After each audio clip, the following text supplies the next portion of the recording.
सपना recording studio Garhwa.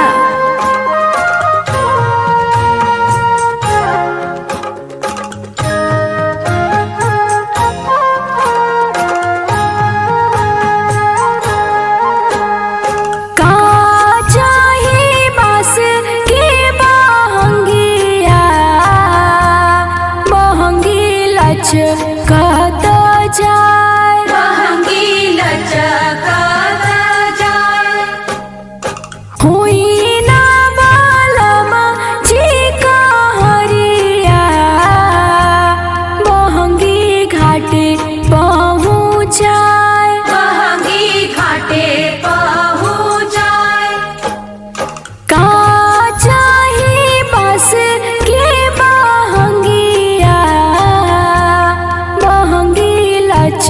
कहता जाए महंगी लचकता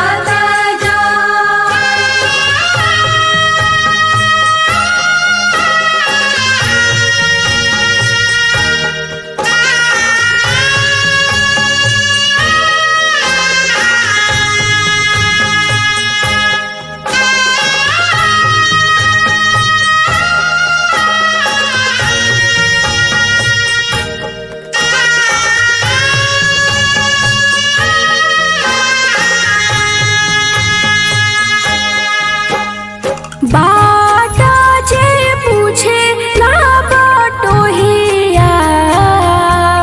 महंगी के करा के जाए महंगी के करा के जाए तू तो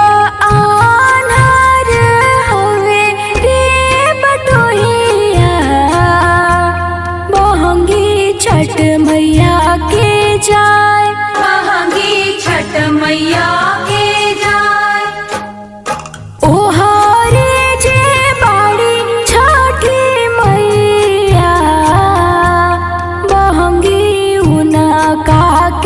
जाए महंगी उनका के जाए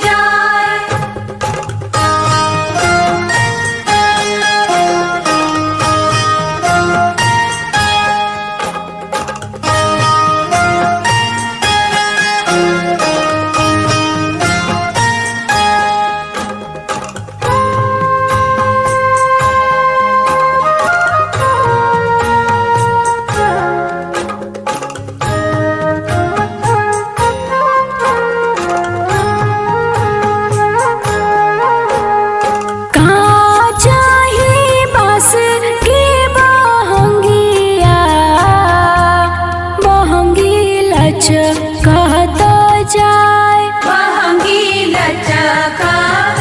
जाए हुई ना बीवर जी का हरिया महंगी घाटे पहुँच जाए महंगी घाटे पहुँच जाए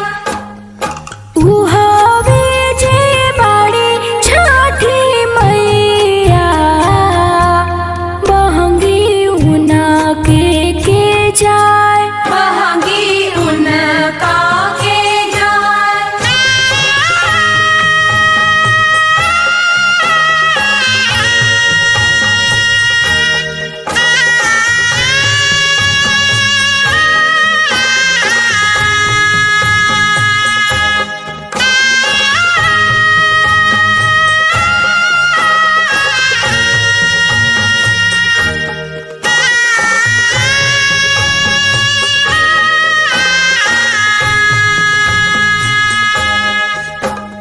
बाटा जे पूछे ना बटोहिया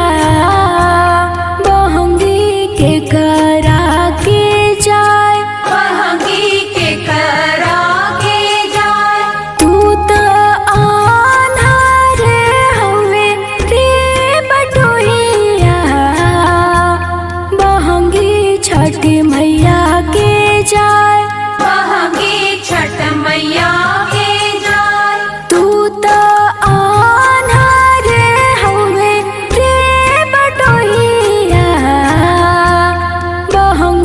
छठ मैया के जाए।